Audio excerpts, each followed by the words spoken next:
Now, on that note, you are a Punahou alum, Yep. right? So we've had a bunch of Punahou alums on this podcast. But when did you start going to Punahou? I started at Punahou when I was in the 6th grade. Okay, got it. Yep. So So then it made even more sense too, like you're saying, you know, with intermediate football and everything like that. Talk about that transition now from Pop Warner into ILH football. you would think that it would be a huge transition, but I think that by that time I had just developed this confidence. Whether it was from just the sheer amount of time that I had spent on the field and playing, just knowing kind of undyingly from the time when I was in the 7th, 8th grade, talking to my best friends. I mean, you can ask them how early I was talking about going to play college football and making it to the NFL. And so having that just confidence, sheer confidence in my abilities at that point was, I mean, when you start playing with no weight limit and there's, you know, these kids that are 300 pounds in freshman year in high school, it's not even really something that I thought about.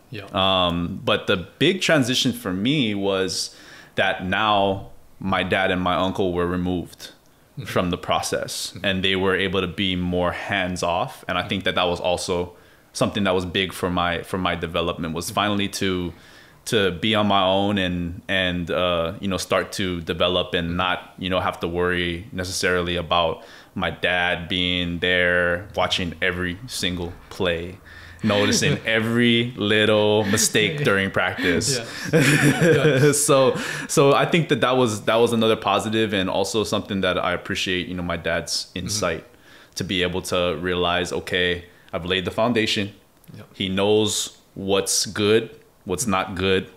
I'll coach him along the way on the things that I see, but he now can run on his own. And now it's time for me to step back and for him to grow. So that later phases of Pop Warner, right?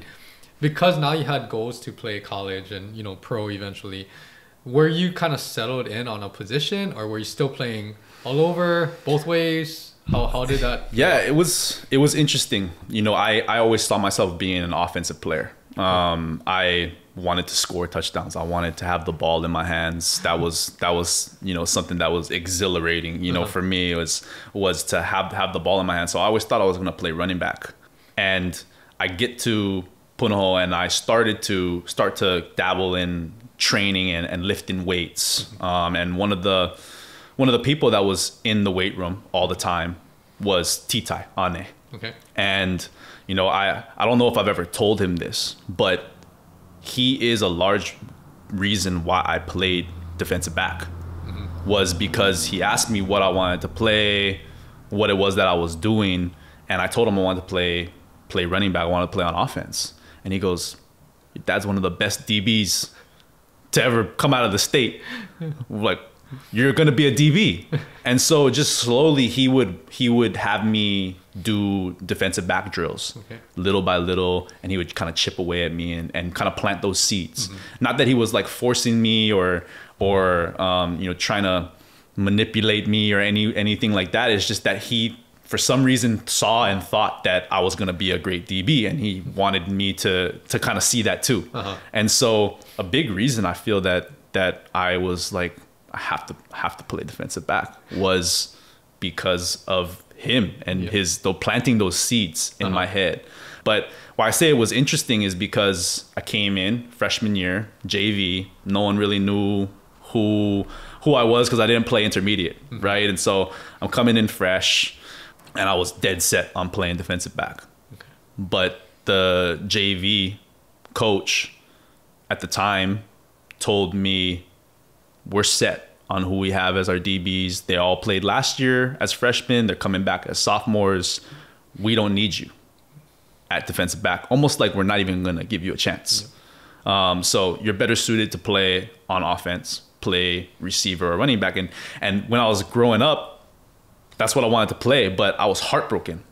I was just devastated that I wasn't going to get a shot to play defensive back, and to have this coach say, we're not going to give you a chance, and almost like we don't think that you're good enough to be able to play defensive back. So, you know, I went and just played receiver, and I made it work, and I tried to go out there and make plays and just do whatever it was that I had to do. And I think that's why in my life I value the ability to be versatile and to be adaptable, is because I was put in a lot of situations where, I mean, just this one in general, or I mean, overall throughout my life, of I thought it was going to be one way and it just did not work out that way.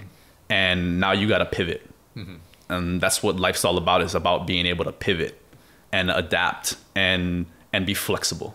Yeah. And so, I made do, and I told myself, I'm a bide my time here on JV, and then peace out. I'm going to varsity next year. And so I went and tried out for the varsity team as a sophomore, and I went out and tried to play DB. And I had a coach who recognized the name, recognized who my father was, and kind of took me under his wing because of it.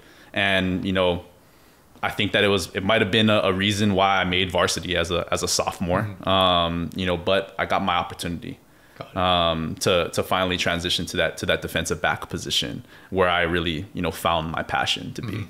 That's really great to hear.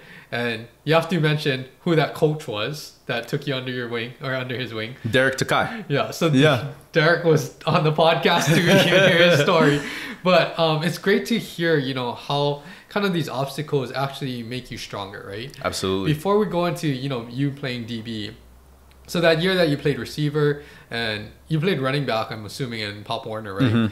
Did you like those positions, or did you find that your speed helped you in those positions? Definitely. I mean, I enjoyed them, but it's just at that point in time I was so dead set on I'm gonna be a DB, and I'm even in spite of everybody saying how great my dad was, I'm gonna be better. And I took those challenges, right? And people doubting or not giving me opportunities, it just added fuel to the fire. But when they told me you're gonna play receiver, I just decided, okay, I'm gonna go out and be the best receiver on the team. Yep. That's all I can do. If you're not gonna give me an opportunity, I just gotta shine where I can. And hopefully get some attention from those varsity coaches, so that the next year when I show up, they'll at least know who I am.